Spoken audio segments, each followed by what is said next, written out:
Why can 2016 feel ancient when it is still close enough for many viewers to remember clearly? The answer is not just nostalgia. The deeper answer is that the rooms disappeared before the memories did. When an app dies, changes owners, changes ranking logic, or rebuilds the way people find each other, an old screenshot stops feeling like a recent phone screen. It starts feeling like evidence from a lost social space. First, digital history is not only measured by years. It is measured by whether the system around a memory still works. A Roman road can survive for 2,000 years because stone changes slowly. A social platform can become historical in less than 10 years because its rules can be rewritten overnight. The calendar says one thing, the infrastructure says another. Second, a dead app is a dead room. People often talk about dead platforms as if they were only failed companies or old logos. But for users, an app is also a room with habits. It decides where the door is, who sees the first post, what counts as proof that something matters, and how fast a joke has to land.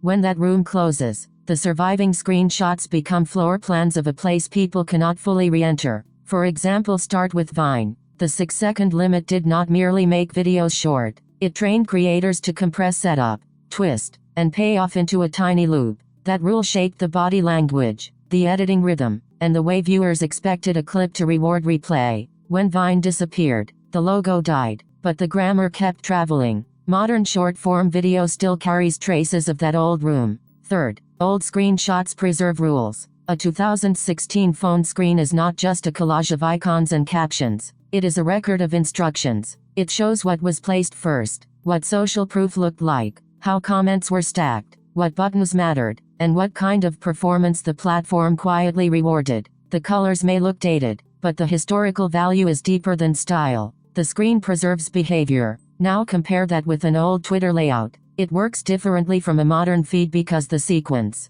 replies, public reaction, and shared timing teach another rhythm of attention. The people in the screenshot are not ancient. The jokes are not impossibly distant. But the social machinery around those jokes has shifted enough that the screen now needs interpretation. That is the moment a memory starts becoming history. This is where nostalgia alone becomes too weak an explanation. Nostalgia says people miss being younger. That can be true, but it is incomplete. Many viewers are reacting to broken infrastructure without naming it. They feel that a certain kind of feed, timing, public conversation, or creator path no longer exists in the same way. The feeling is not only, I miss that year, it is also, I cannot go back into that system. This matters because nostalgia edits. It keeps the soft parts, the songs, the bedroom lighting, the funny usernames, the older filters, the feeling that everything was smaller. It often forgets harassment, pressure, instability, burnout, and the fact that platforms were already training people to chase attention in exhausting ways. A better history view has to keep both sides visible.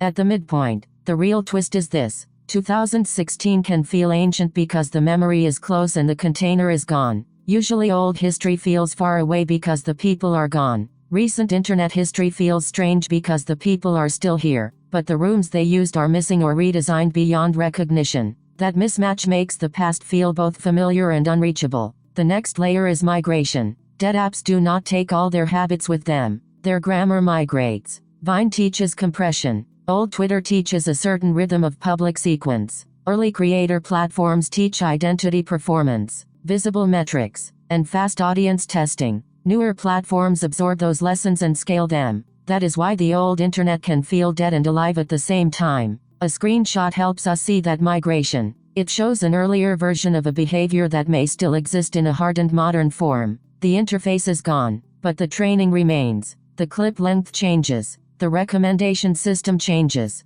The monetization changes. But the pressure to hook fast, perform clearly, and prove attention quickly survives. Screenshots become fossils of habits still walking around. Finally, this belongs on a history channel because history is not only old dates and distant kings. History is the study of change over time, power, memory, institutions, tools, and ordinary behavior. Platforms change all of those. They change how people speak, how they prove status, how they archive themselves, and how they imagine an audience. That means a dead app can be studied like a vanished public square. Who could enter? Who became visible? What did the design reward? What did people learn to hide? What kinds of jokes, fears, ambitions, and identities became normal there? These are historical questions. Even if the artifacts live inside phones rather than museums, there is a trust boundary here. This video is not claiming that 2016 was a perfect internet, and it is not saying every old platform was better.